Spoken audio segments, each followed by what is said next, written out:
Deus, Pai Todo-Poderoso, Criador do céu e da terra, Pai, nessa tarde de segunda-feira estamos na Tua presença mais uma vez para glorificar, engrandecer e bendizer o Teu nome, Pai, da grandeza da Tua santidade.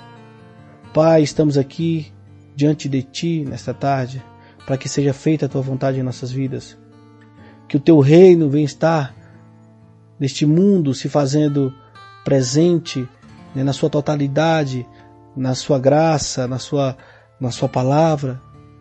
Como nós sabemos, Pai, da Tua onipotência, da Tua onipresença e da Tua onisciência. Que as pessoas, Pai, venham conhecer a Ti como foi dado a conhecer antemão, como o Senhor bem escolheu. Aqueles que irão ouvir, Pai, que ouçam pela palavra. Pai, abra o coração, abra nossas mentes, nos fundamente na Tua palavra, para que a Tua palavra ela venha entrar nos nossos corações, que ela venha entrar nas nossas mentes, que ela venha transformar o nosso âmago, Pai, que ela venha transformar o nosso ser por completo, que ela venha trazer o arrependimento verdadeiro para a remissão de pecado, porque sem arrependimento não há perdão, sem arrependimento não necessita de um Salvador, e eu necessito, porque sou pecador, sou falho, como todos os que estão aqui reconhecem também. Pai, sabemos que somos totalmente dependentes de Ti, e por isso, Pai, Te pedimos, pelo Teu Espírito, Pai, nos fortifique, nos fundamente, nos revele a Tua palavra, que a Tua palavra é a verdade. Instrua-nos, Pai, para que nós possamos viver pautado no Teu reino. Em nome de Jesus é o que eu Te peço e Te agradeço. Em nome de Jesus. Amém.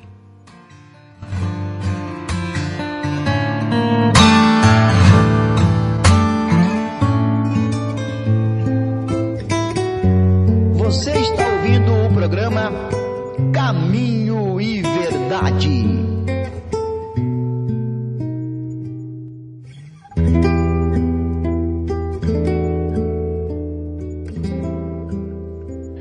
Amém, irmãos? Então, sem demora, vamos iniciar o nosso estudo de hoje.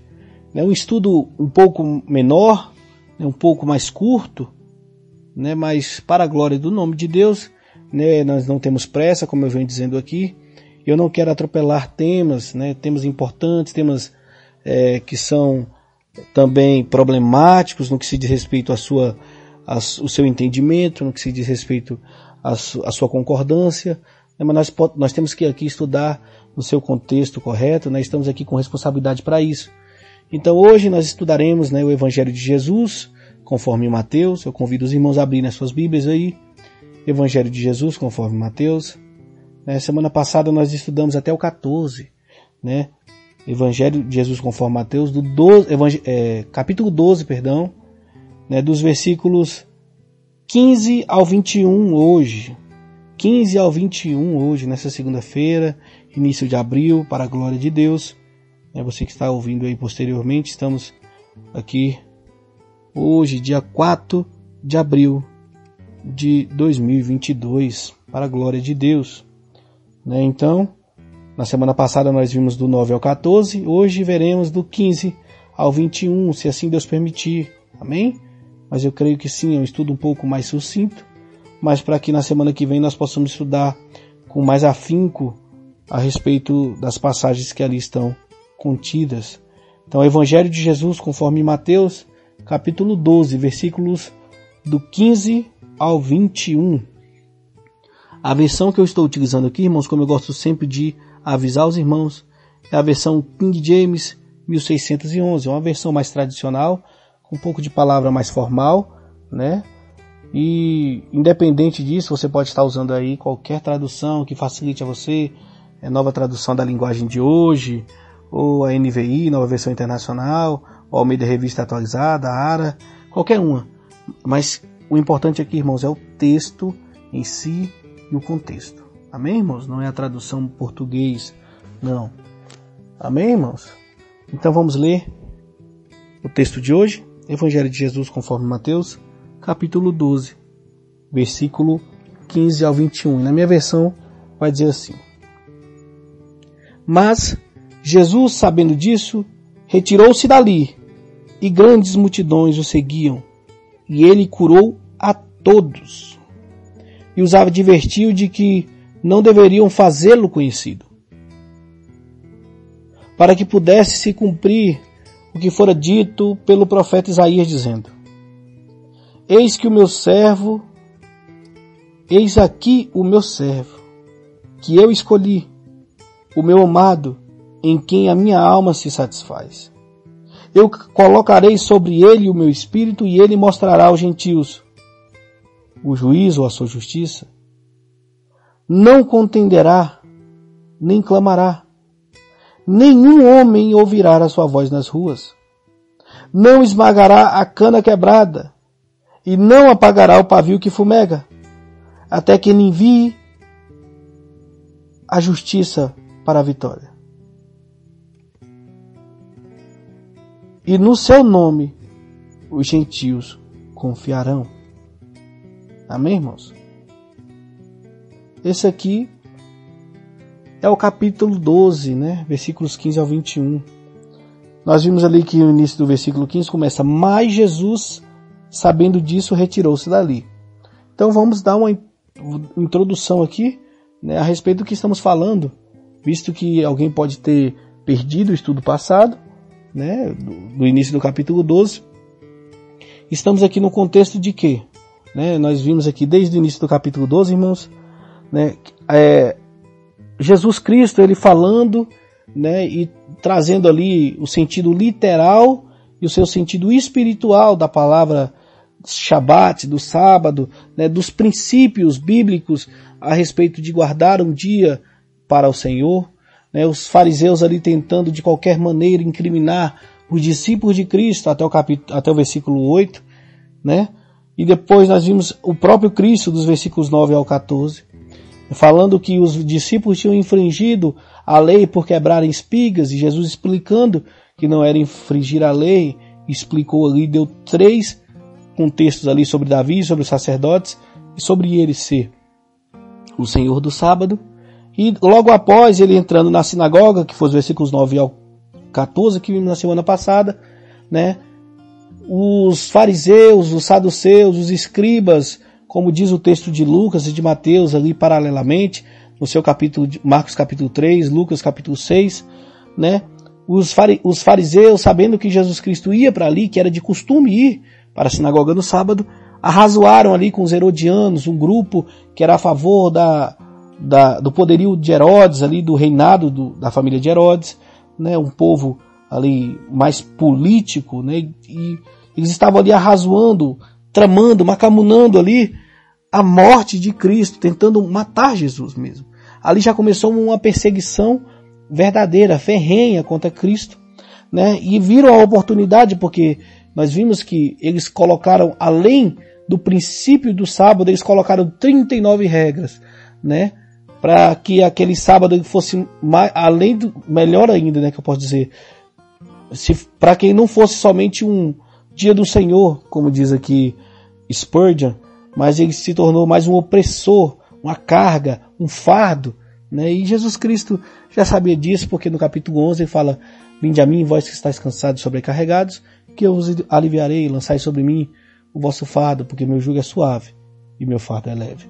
Jesus Cristo sabia que o legalismo do farisaico daquela época, que o legalismo, que a ortodoxia judaica, ela estava mais preocupado com o cerimonial, mais preocupado com as suas tradições, com seus ensinamentos, com seus preceitos, do que realmente com a misericórdia, com a vontade de Deus, com o verdadeiro princípio, que é amor ao próximo e a Deus, não é? E aí, eles tentaram incriminar Jesus Cristo, né, com um homem que estava ali com a mão ressequida, uma mão seca, perguntando se Jesus poderia curar aquele homem naquele dia. Jesus Cristo mostra que a misericórdia, ela tem que estar acima do cerimonial, até porque Cristo mesmo vai dizer lá na frente que ele fala: obediência quero e não sacrifício. Ele já disse isso, né? Nós já estudamos sobre isso. Então, assim, quer obediência, a obediência é o quê? É a misericórdia. Essa é a verdadeira religião, né? Como Tiago vai dizer também. E aí, eles saindo ali, viram que Jesus fez, curou o homem com a mão ressequida, um milagre extraordinário também, e eles agora tramam de verdade a morte de Cristo. E o versículo 15 começa: Mas Jesus, né, sabendo disso, retirou-se dali, e grandes multidões o seguiam, e ele curou a todos. Então perceba, irmãos, a conspiração contra Jesus, macumunada, urdida pelos fariseus, pelos herodianos, já estava posta. Então por isso, irmãos, que Jesus, ele se afasta dali. Né? Jesus Cristo, ele não foi visto ali, irmãos, em momento nenhum, né, com temor. Ele não está temendo, ele não perdeu a coragem. Pelo contrário, é porque ele se afasta porque sabia que naquele momento não tinha chego a hora, não tinha chego o momento do choque frontal entre eles e os fariseus para a crucificação. Não era aquela hora ainda. Não tinha chego o momento. Ainda não tinha chego o momento de ele findar todas as coisas. Ainda tinha coisas a fazer ali. Antes da cruz, antes dele colocar a cruz nos seus braços, antes dele ser pendurado no madeiro, ele ainda tinha um propósito, algo a fazer. Né? O seu ministério ainda não tinha acabado. E ele sai dali, irmãos, justamente para isso. Sabendo que os fariseus, né, se você olhar aí novamente no versículo 14, né, mantenha sua Bíblia aberta, porque o texto é expositivo, nós vamos aí andar versículo por versículo. Se você olhar o versículo 14, vai falar assim, e os fariseus tendo saído, realizaram um concílio contra ele, com os herodianos, né? Como diz Lucas lá em Lucas 6 e Marcos capítulo 3, como poderiam destruí-lo. Eles queriam acabar, matar Jesus. E Jesus, sabendo disso, retirou-se dali. Porém, irmãos, ele não se retira só, né? Muitas pessoas o seguem, como diz aqui o texto, e grandes multidões o seguiam. Então, ele sai dali, sabia que o momento não tinha chego, mas uma grande multidão o seguiu. E aquela grande multidão que o seguiu, irmãos, ele curou a todos. Não é verdade? Está aí o texto é claro, ele curou todos. Mas além de curar todos, né, ele ainda faz uma advertência. E os advertiu, versículo 16, de que não deveriam fazê-lo conhecido. Então percebe, irmãos, ao invés de Jesus fazer um estardalhaço, fazer ali um alvoroço acerca do seu poder, acerca da sua divindade, do seu poderio, Jesus Cristo, ele ordena às pessoas curadas, aquela grande multidão que o seguiu, quando ele saiu dali, que não o expunham à publicidade, que não o expôsse publicamente. A razão de que Cristo fez isso, irmãos, é simples. Para que se cumprisse, como é o contexto de Mateus, o que fora dito pelo profeta. Como diz o versículo 17, para que pudesse se cumprir o que fora dito pelo profeta Isaías.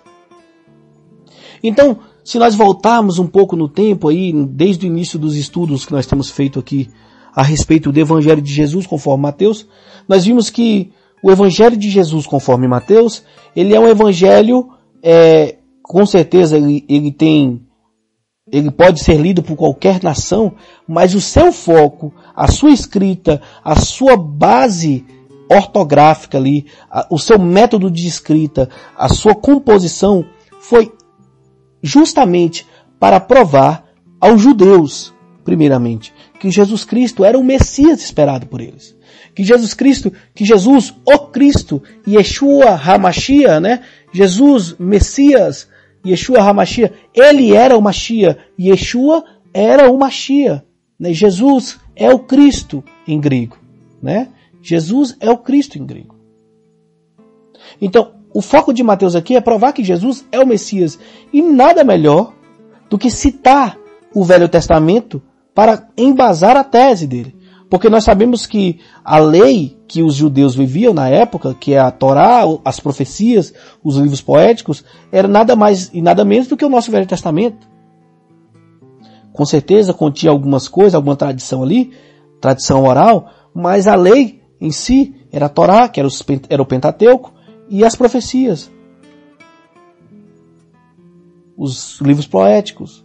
Então nada mais forte para embasar para um judeu de que Jesus era o Messias do que citar o Velho Testamento. E ele cita o Velho Testamento. Então, quando ele fala, olha, e Jesus advertiu de que ninguém deveria fazê-lo conhecido, para que se cumprisse o que fora dito pelo profeta Isaías. Jesus Cristo, irmãos, ele sabia que se ele revelasse ali, naquele momento, o seu poderio, se ele se fizesse conhecido, ia começar ali, irmãos, inflamar o coração das pessoas. Se ele começasse a mostrar o seu poder maravilhoso ali, irmãos, ia começar agora ali como eu posso dizer, uma rebelião política, que poderia necessariamente destruir vidas que não era necessário naquele momento.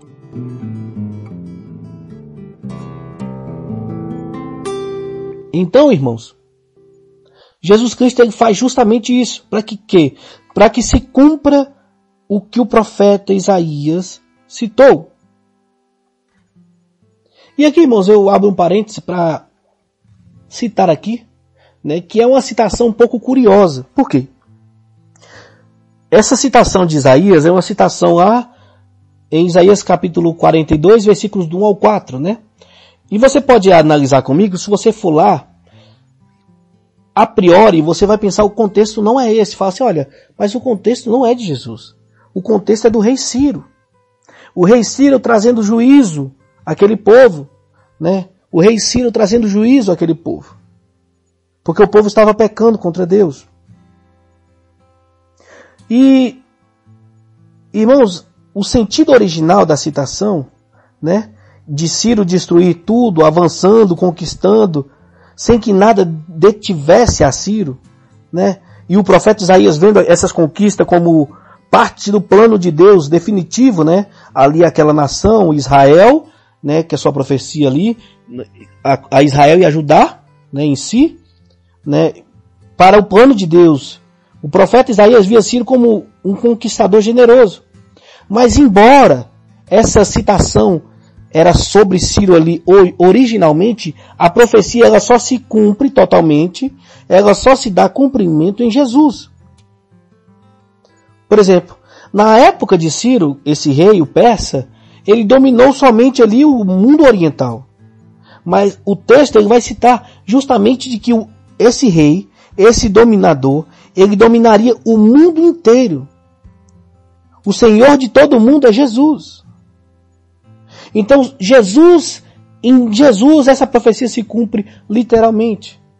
Né? Nós vimos aí em Mateus algumas profecias que ela tem uma duplicidade de interpretação, tanto no Velho Testamento quanto no Novo. Lembrando, irmãos, nós somos cristãos e nós temos por obrigação, né, de encontrar a Cristo em toda a palavra de Deus.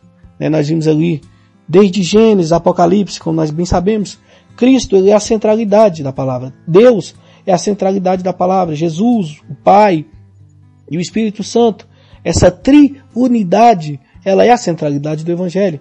Cada um no seu papel, Deus ali como Deus que institui, o Deus que faz o plano, o Deus que separa uma nação, né? Jesus como o Deus que salva, o Deus que é o Salvador, o Deus que é a propiciação pelos pecados, e o Deus Espírito, aquele que é o Consolador, aquele que é o mantenedor, aquele que é o que convence, é aquele que dá glória ao nome de Deus. Então, a Bíblia em si, a centralidade é Deus. Então nós temos que encontrar Jesus em todas essas palavras. E aqui Isaías, mais uma vez, né, mostra que a sua profecia se cumpre nesse Messias. E aí a gente vai dar uma analisada nisso aí, né? Porque nós lemos a profecia e ele vai dizer, eis, né, versículo 18, aqui o meu servo, que eu escolhi, o meu amado, em quem a minha alma se satisfaz. Aqui é um ponto, irmãos, muito grande, né? Porque a satisfação da justiça de Deus só se daria por um sacrifício perfeito. E só Cristo poderia fazer esse sacrifício perfeito. Eu colocarei sobre ele o meu espírito e ele mostrará aos gentios a justiça, né? Então, assim, se a gente parar para dar uma analisada aqui, por mais que o contexto da época de Isaías era Ciro, essa profecia é muito mais messiânica, né? Muito mais messiânica. Perceba, dos versículos 15 e 16, vamos ler comigo de novo? Mas Jesus, sabendo disso, retirou-se dali, e grandes multidões o seguiam, e ele curou a todos. Perceba, ele cura, mas não faz propaganda. Porque ele vai dizer, e os advertiu de que não deveriam fazê-lo conhecido. Ele cura, mas não faz propaganda do seu poder. Ele faz as obras de Deus, mas não busca holofote. A humildade de Jesus, irmãos, aqui ela está reprovando veementemente toda a altivez humana, toda a soberba, toda a busca por fama. Irmãos, está totalmente em contradição que vivemos hoje. Se você parar para analisar, irmãos, aquela pessoa que faz algo no nome de Deus, e aqui eu ponho uma aspas, porque só ele que sabe a intenção, e só ele que sabe quais são as obras dele, porque ele que preparou de antemão, não é? Como diz, nós somos salvos para as boas obras, que foi preparada de antemão. Então, assim, muitas denominações, aqui eu falo aqui de religião, ou muitas pessoas que agem no nome de Deus, elas não agem para a glória do reino dele, mas têm agido sem humildade, têm agido em busca de holofotes, em busca de propaganda, em busca da sua própria altivez egocêntrica. E o teólogo Hendrick vai dizer que Jesus não buscava fama. E infelizmente hoje o evangelho ele tem se tornado sinônimo de caçoamento, irmãos. As pessoas têm caçoado. O mundo ele tem caçoado do evangelho porque as pessoas que eram para representar, elas tentam representar mais a si do que o próprio Deus, do que o próprio Cristo. Aqui nós vemos que Jesus ele não desejava se sobressair como um operador de milagres. Ele fala, olha, não me exponha publicamente.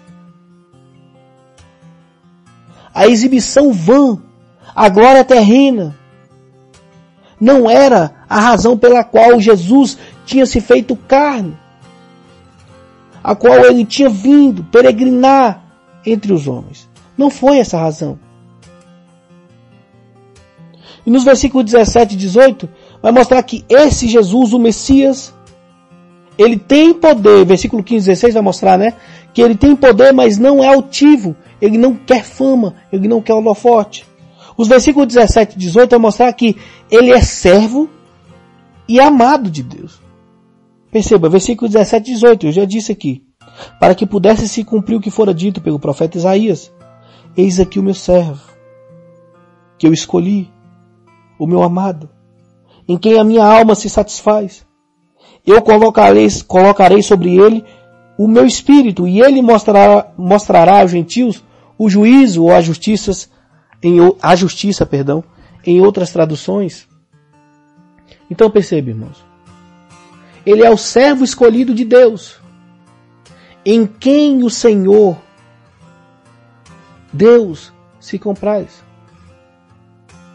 Jesus, ele é o deleite do Pai, irmãos. Deus, ele se satisfaz em Cristo Jesus, em quem ele tem todo o seu prazer, como diz o texto. Lembre-se, irmãos, Jesus, mesmo sendo da mesma forma de Deus, da mesma essência de Deus, não julgou como usurpação ser igual a Deus. Como diz o texto, antes a si mesmo se esvaziou, assumiu a forma de servo. Jesus Cristo, ele esteve na participação do plano eterno, ele estava lá desde o princípio. Ele é o Cordeiro imolado antes da fundação do mundo. E Mateus ele está traçando aqui um contraste, irmãos, justamente sobre isso. Entre os ímpios fariseus, oponentes de Cristo, com Cristo, que é o amado Filho do Pai, disposto a fazer a vontade daquele que enviou. Mateus está traçando isso, a gente levando em conta aqui o contexto. Dos fariseus eram aqueles homens que eram para ser os guardiãos da lei, aqueles que pregavam a palavra e viviam a palavra, aqueles que foram dados a sabedoria, o entendimento para ali analisar a lei e passar para aquele povo, que não tinha acesso como eu e você tem hoje à informação, que não tinha acesso como eu e você hoje a estudo, na época eram poucos que estudavam. E esse povo que é o fariseu, saduceu, ele estava deturpando a palavra, colocando ali as suas tradições, acrescentando algo que não se diz respeito ao reino de Deus. E Mateus está fazendo um traço justamente com isso. Porque Jesus, a despeito desses homens, é o Filho de Deus. E ele veio para mostrar as obras de Deus. Para que Deus se satisfaça nele, se deleite nele, tenha o prazer nele. Porque Jesus ele está disposto a fazer a vontade daquele que o enviou. Diferentemente dos fariseus. Diferentemente dos escribas. Diferentemente dos homens da sua época, que deveriam levar a palavra. E nós trazendo, transportando esse texto para hoje, é a mesma forma. Há uma linha tênue entre a verdadeira igreja de Cristo e os comércios, e as casas de show, e as... Irmãos, eu poderia citar inúmeros adjetivos, mas nenhum com ligação direta ao Evangelho. Porque, irmãos, responsabilidade de levar a palavra de Deus está pouca. Responsabilidade de levar a palavra do escolhido de Deus, em quem Deus se compraz, em quem Deus se deleita, em quem Deus tem todo o seu prazer. Aquele que, mesmo sendo Deus, não usurpou ser igual, mas assumiu a forma de servo. Aquele que se fez servo, encarnou em um corpo que, irmãos, a grandiosidade disso é tremenda. Pelo perdão do pecado daqueles a quem o pertence, ele estará eternamente nesse corpo glorioso e você o verá face a face. O Evangelho que prega o arrependimento para a remissão de pecados, que prega que você vem como está, mas não continua, porque o arrependimento é verdadeiro, ele gera frutos. É muito difícil. Porque as pessoas hoje querem ouvir o seu ego, querem massagear o ego. Se você fala algo sobre o pecado daquela pessoa, ela não quer ouvir. Mas Jesus Cristo ele sempre está disposto a fazer a vontade daquele que ele enviou. E eu e você, como cristão, nós temos que estar fazendo a vontade de Cristo. Ele é um com o Pai e nós temos que ser um com Cristo. Como diz ele lá em João capítulo 17, Pai, oro para que ele seja um comigo como eu sou um contigo. Nós temos que pensar nisso, né, irmãos? Porque Jesus, ele sendo servo, ele também é amado de Deus. E nós temos que ser servos e amados de Cristo também.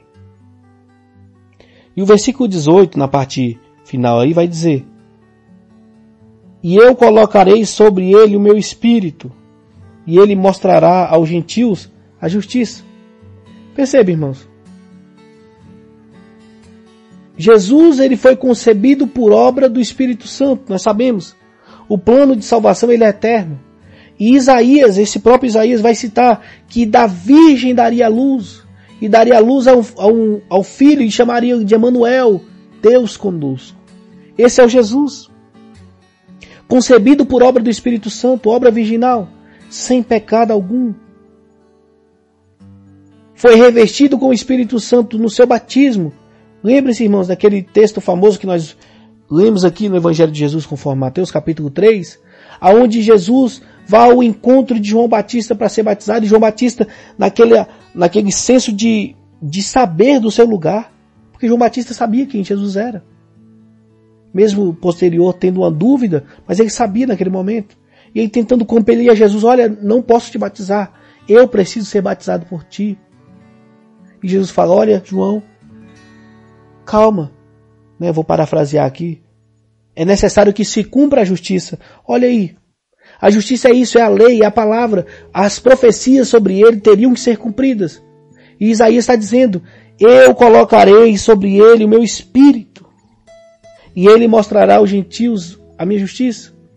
Então o espírito naquele momento desce sobre ele como uma pomba. Como que uma pomba? E ele, cheio do Espírito Santo, vence, né? E eu falo cheio do Espírito Santo aqui, os irmãos entendem, ele é o próprio Deus. Ele tem o mesmo Espírito do próprio Deus, do Espírito Santo. Eles são a mesma essência. E ele, com esse Espírito, vence o diabo no deserto. Lembre-se, irmãos, ele é compelido pelo próprio Espírito ao deserto, não pelo diabo. E ele, capacitado por esse Espírito, que é o próprio Espírito dele, de Deus, deu início ao ministério de pregação, de cura, de libertação, realizando prodígios pelo poder do Espírito, subindo aos céus. E ele, antes de subir aos céus, ele derrama o Espírito sobre a igreja, falando, olha, eu vou, e eu preciso ir, porque se eu não for, não virá o outro Consolador. Mas eu vou e enviarei o outro Consolador, para que ele fosse conosco até os confins da terra, anunciando a todos, e o texto aqui diz, e ele mostrará aos gentios o juízo, a justiça. Então aqui, ele anunciará, o Espírito, ele estaria conosco até os confins, anunciando a todos a salvação do Evangelho, a salvação por intermédio de Cristo, a salvação de Deus, como o seu juízo também. Olha que magnífico essa profecia se cumprindo cabalmente em Cristo. Cabalmente, irmãos. Maravilhoso, né? A palavra de Deus. E o versículo 19 vai dizer, não contenderá, nem clamará, nenhum homem ouvirá a sua voz nas ruas. Jesus, ele veio humilde, irmãos, sem arrogância nenhuma. Jesus, ele entra no mundo de forma despretensiosa, né? Vamos analisar. Nasce de uma virgem pobre, nasce num lugar pobre, cresce num lugar pobre, como diz Isaías, não tem onde reclinar a cabeça. Jamais ostentou o seu poder para demonstrar força entre os homens. Era manso e humilde, como ele mesmo diz.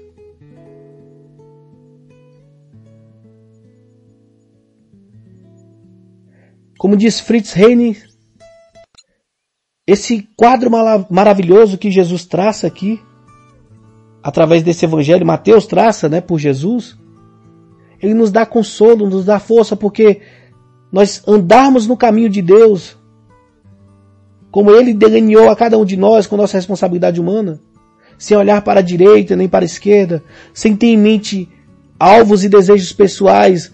E aqui eu não estou dizendo que você não pode ter desejos pessoais para a sua vida pessoal, mas eu estou dizendo aqui para a sua vida espiritual, sem almejar fama, holoforte, arrogância, não, despretensiosamente, totalmente dependente do Espírito Santo, caminhando em direção ao alvo, através dos obstáculos, dificuldades, unicamente para corresponder obedientemente à vontade de Deus. Conscientes, humildes, que estaremos seguros nas mãos de Cristo. Ele veio humilde, irmãos, para que cumprisse a profecia dele. A profecia do próprio Deus, diz em Isaías. Quando ele fala, não clamará, nem gritará, né? Aqui o texto fala, não contenderá, nem clamará, ou não clamará, nem gritará. Não se fará ouvir a sua voz na praça. Essa palavra aqui, irmãos, do grego, né? Empregada para gritará ou contenderá, é a mesma que era usada para o latido de um cachorro na época, ou exclamação de bêbados, ou tumulto em público. O que é que o texto quer dizer aqui? Que Jesus, ele não discutiria com homens. Diferentemente de dois bandos que discutem e tentam gritar mais que o outro para vencer. Como se fosse hoje trazendo assim brigas teológicas, ódios teológicos, né? Como oposições políticas, oposições ideológicas, mas Jesus sempre sereno, calado, forte, conquistando por meio do amor e não por lutas de palavras.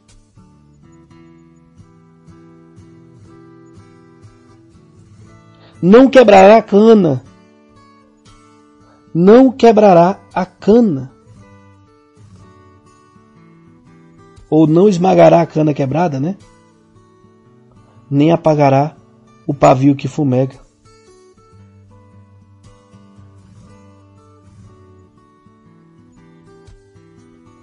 Isso aqui era uma forma que eles diziam, irmãos, é um ditado popular, porque a cana, ela mesmo quebrada, ela tem apenas a capacidade de manter-se de pé.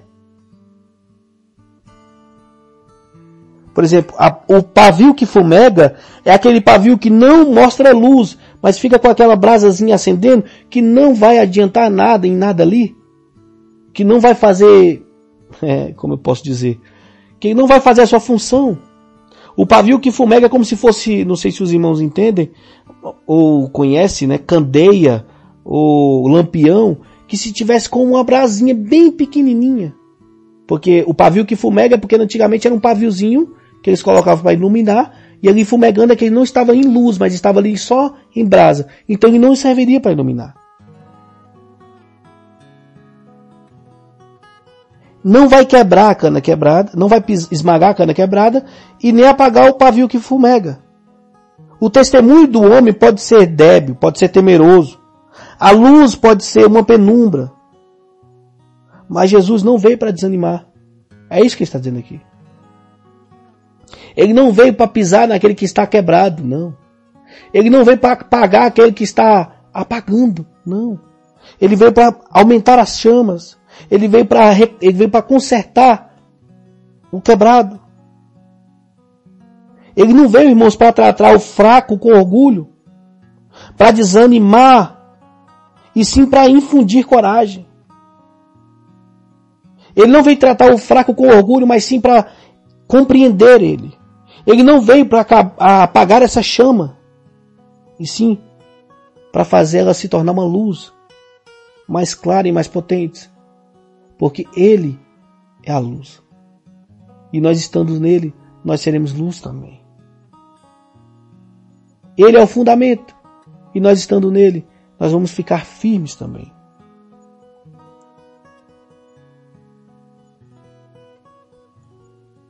O mais interessante disso tudo, irmãos, é que Jesus, ele de maneira nenhuma é um grande destruidor ou desalentador. Mas sim, ele é um grande alentador, que veio para ajudar, que veio para fortificar, que veio para mostrar com misericórdia. Esse é o nosso Deus. E aí no final do versículo vai dizer: e os gentios confiarão nele. Né? E ele mostrará aos gentios o juízo. Irmãos, nós temos que lembrar que o ministério de Cristo é isso. É que ele não fazia ali naquele momento distinção de a quem está pregando ou não. E aqui o juízo ele é duplo. O juízo no sentido de pena para aqueles que merecem ser penalizados, e a justiça dele imputada por ele, né, a sua própria justiça, aqueles que são pecadores e terão a graça dele. Então, eis aqui o meu servo, que eu escolhi, o meu amado, em quem a minha alma se satisfaz. Eu colocarei sobre ele o meu espírito, e ele mostrará aos gentios a justiça, o juízo, a verdade. E o versículo 20 vai falar, né, como eu disse aqui, não esmagará a cana quebrada, não apagará o pavio que fumega. Nós já lemos aqui, né?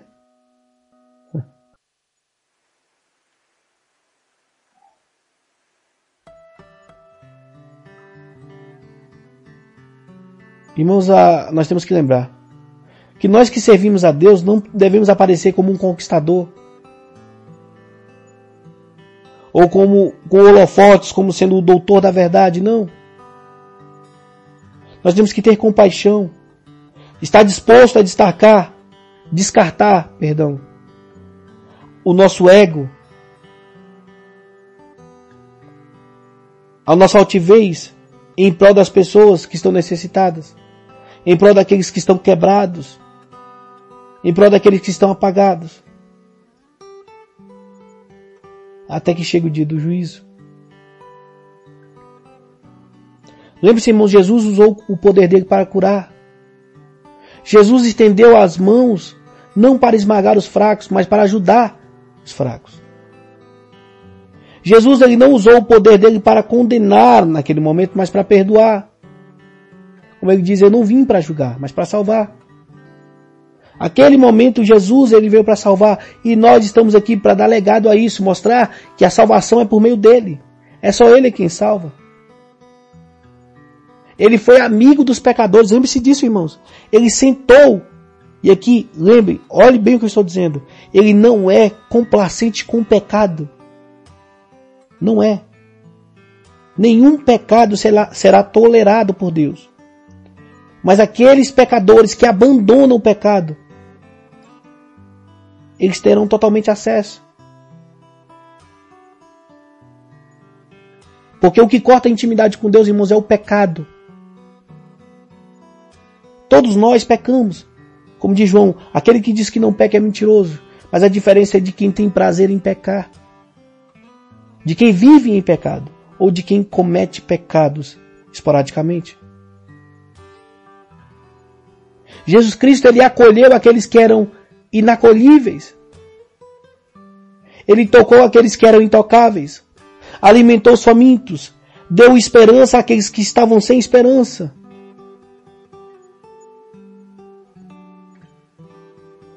Charles Haddon Spurgeon vai dizer que os mais fracos não são rejeitados pelo nosso Senhor Jesus. Porque, embora eles eram aparentemente inúteis, como cana quebrava, como pavio que fumegava, ou mesmo inofensivos, né? Jesus os deu a mão.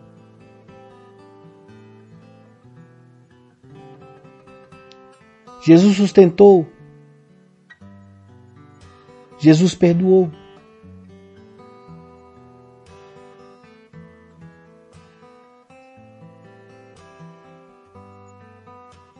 Nessa mesma linha de pensamentos, William Hendricks vai dizer que Jesus curará o doente, como fez no capítulo 4, no capítulo 9, no capítulo 11.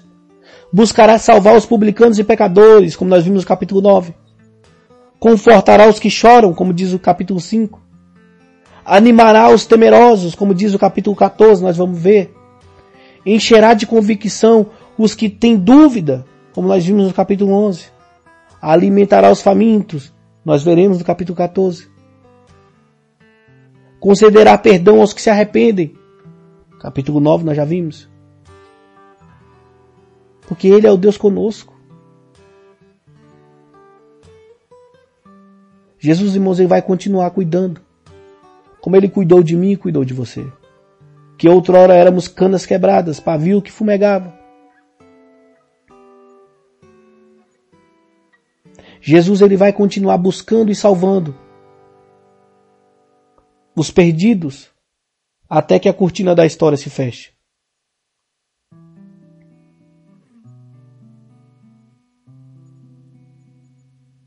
E como diz o versículo 21, e no seu nome os gentios confiarão. Então, além disso, irmãos, a missão de Jesus, por mais que Mateus escreva aqui com foco para que os judeus entendam que ele é o Messias, a missão de Jesus vai além da casa de Israel.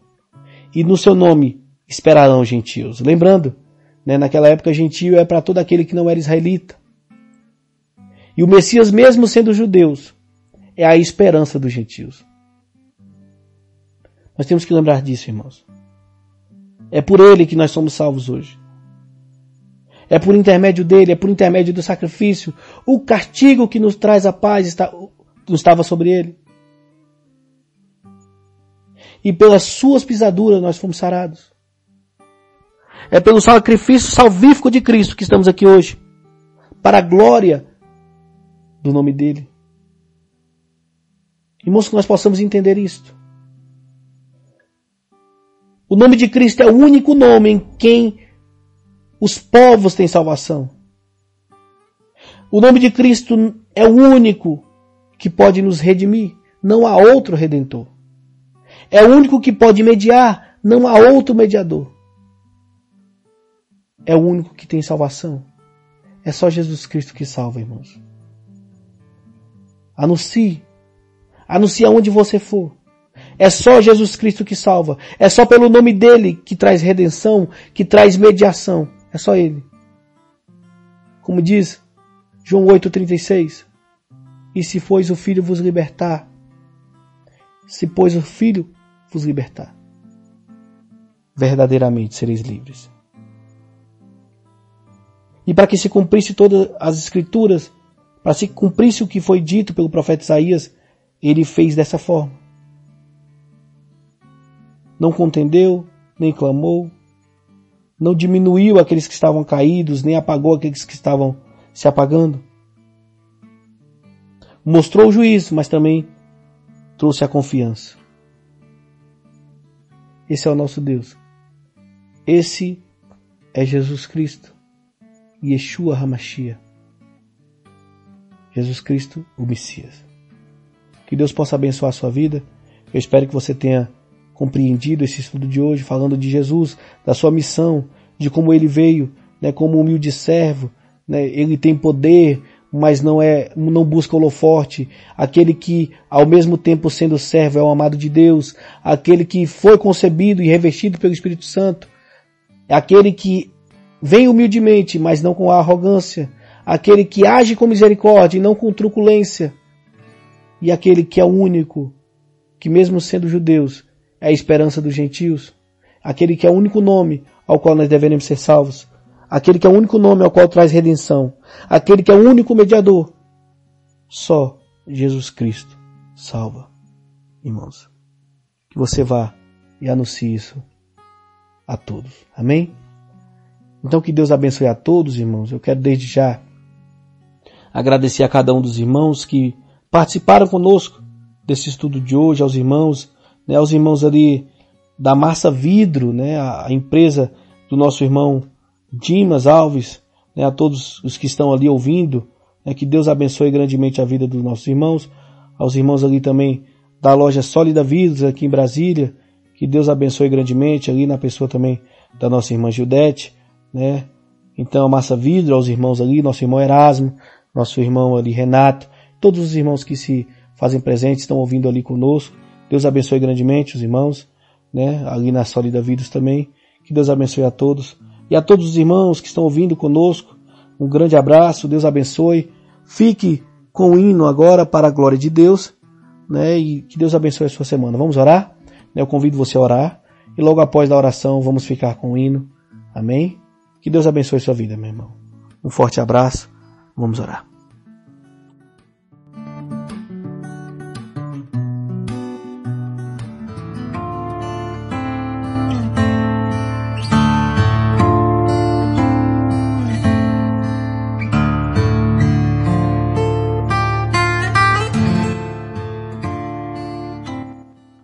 Senhor Deus, Pai Todo-Poderoso, Misericordioso, Pai de poder e de glória, estamos, Pai, na Tua presença nessa tarde somente para Te agradecer, Pai.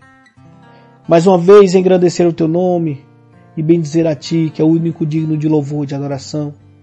Pai, obrigado, Pai, por se fazer presente através da Tua palavra, por se revelar a nós, Pai, como Mestre, como Salvador, como Redentor, como Mediador, como único nome ao qual nós devemos ser salvos. Obrigado, Pai. Obrigado por se revelar a nós, pelo Teu Espírito, nos trazendo, Pai, a verdade do Teu Evangelho. Nos fundamente, nos fortifique, nos convença do pecado. Livre-nos, Pai, de todo o laço do inimigo. Livre de nós mesmos, Pai, das nossas concupiscências, do nosso coração enganoso, de tudo aquilo que não provém de Ti. Deus Todo-Poderoso, sê conosco, Pai. Livra-nos, Pai, de todo homem e mulher do coração enganoso. É isso que eu te peço, Pai. Que Teu reino venha em nossas vidas. Que seja feita a Tua vontade. Que nós possamos entender o que é realmente a Tua vontade. Que nós possamos buscar sempre a Tua justiça. Ser totalmente dependente de Ti. Sermos domesticados pelo Teu Espírito. Para que o Senhor possa nos guiar aonde nós não conseguimos ir. Porque somos pecadores e falhos. Pai, eu não sei a necessidade dos meus irmãos. Mas sei, Pai, que o Senhor conhece. Seja feita a Tua vontade. É isso que eu te peço e te agradeço no nome de Jesus. Nos dê uma semana abençoada. Pelo nome do Teu Filho, amado Jesus. Amém, amém e amém. Deus abençoe a todos. Uma ótima semana. E até segunda-feira, se Deus quiser. Fique com o hino para a glória de Deus.